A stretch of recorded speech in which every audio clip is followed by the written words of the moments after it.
So it's the second day of Domestic Violence Awareness Month, and last night I started the series Maid, which is on Netflix.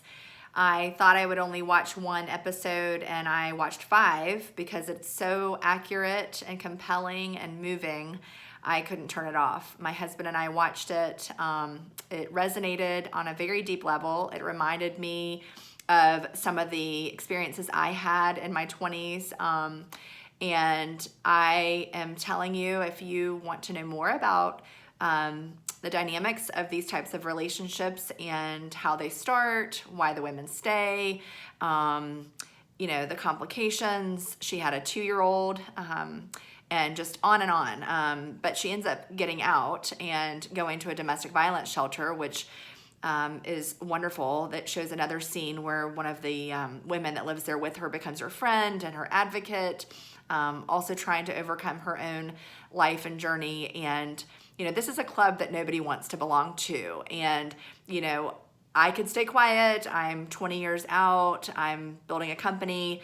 My 10-year-old plays golf. I could just be quiet about it and not go into any depth or detail about my own story. But I know that isn't going to help anybody who's going through it. And for them to see that I was able to get out of my own domestic violence environment and move past that, get healing, get the help I needed, and be in a place where I could be around healthy individuals who are, in healthy relationships, those types of role models.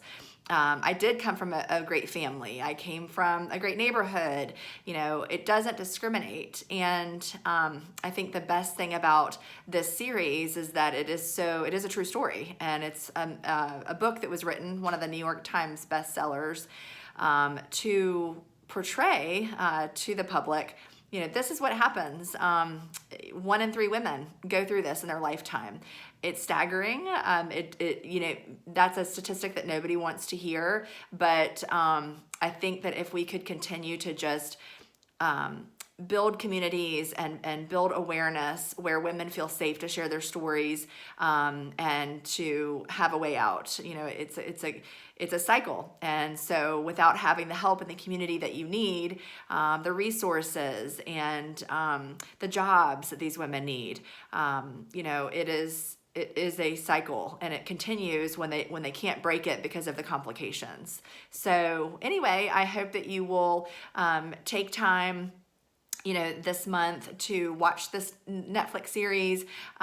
You can watch one at a time. I recommend watching it early in the evening, because if you're going to watch more than one, you need to be prepared to stay up pretty late. So that's all. I hope you all have a great rest of your weekend. It is game day. I have my game day shirt on.